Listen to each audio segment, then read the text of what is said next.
The O'Reilly Factor, the #1 cable news show for 13 years running. Thanks for staying with us. I'm Bill O'Reilly, and he is at Legal Segment tonight. 3 hot topics, beginning with George Zimmerman, acquitted of murdering Trayvon Martin last July, in trouble again. Zimmerman has been arrested in a domestic dispute. What's going on? He's in my house breaking on my I asked him to leave. He has his freaking gun breaking all of my stuff right now. He just started smashing stuff, taking stuff that belonged to me, throwing it outside, throwing it out of her room. Zimmerman released today on $9,000 bail. Here now, Lisa Giovinazzo, an attorney in for Lisa Wheel tonight, and Kimberly Guilfoyle, attorney and co-host of The Five.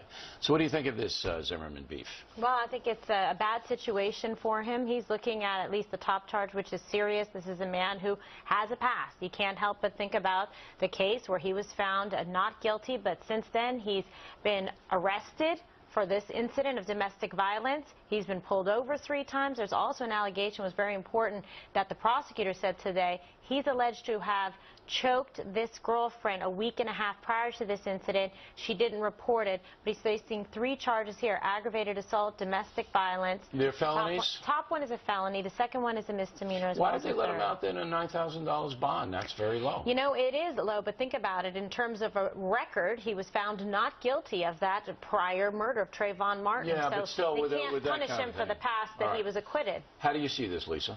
You know, I see that he's charged with a felony. Look, it's a 3rd-degree felony. Florida follows really the federal penal code. They prosecute similarly. So it's unlikely that any other person would face serious time. I mean, this could have time up to 5 years. Right. But the aggravated assault, they usually plea it down. Right. It's a he said, she said, basically, right? And we don't want to convict Zimmerman on, but obviously with the past, I mean, it brings a lot of memories about Trayvon Martin back. I got a lot of mailers and sticking up for Zimmerman because of people who were rooting for him in the Trayvon Martin case. They're saying, well, he has post-traumatic stress disorder after the trial, or whatever excuse. We just don't know. But this guy...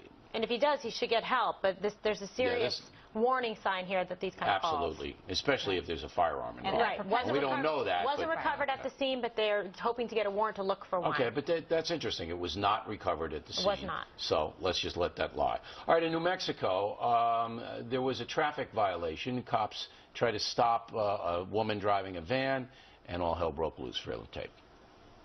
Turn around and face your vehicle. Ma'am, listen to me.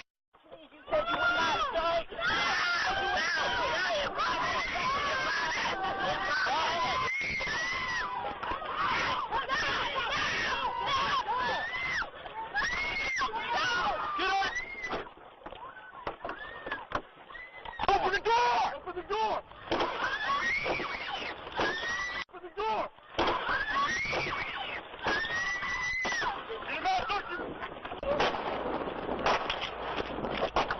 All right, now, what, 5 kids in the car, Lisa? Yes. I think there were 5 children, 5 children kids in the car. you know. They subsequently, obviously, got the woman, and the DA says no charges against the cops. Surprising. You know, this is the devil's in the details, right? This is not just a case of pursuing a crime. This is somebody who was being charged with a speeding ticket. It was a speeding ticket, but the woman was obviously not cooperating.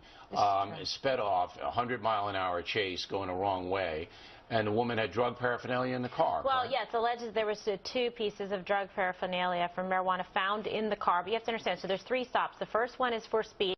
Right, so they're pulled over. There's some kind of altercation that happens where there's a verbal dispute. She takes off. On the second stop is when one officer discharges his weapon 3 times. Inexcusable. That officer should lose his job. Shooting at a car with a mom with 5 kids.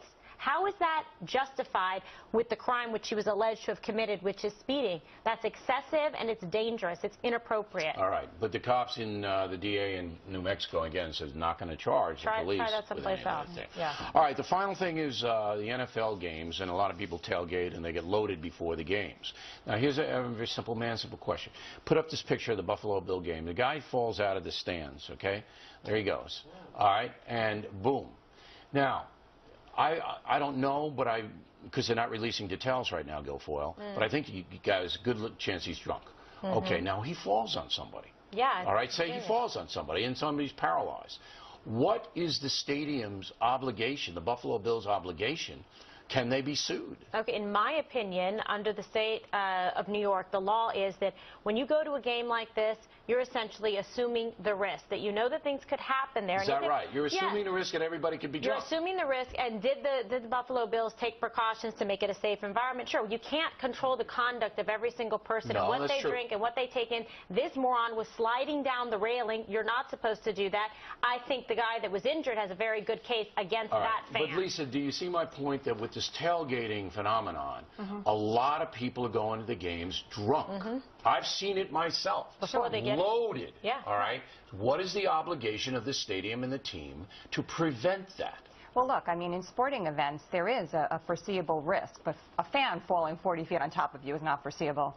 And it's not foreseeable to think fights even would break out. So you think that they do have some liability? I think they most certainly have liability. I think the stadium's got to tighten it up. They do have to tighten it, but how about not let in that are loaded, because they can get drunk. Yeah, but it's hard to say sometimes, you know, but they have to do a better job. Heightened security, right? They look at everybody. Yeah, good luck bringing your family to these games the way they are these days. It's very tough in some places. Better. Ladies, thank you.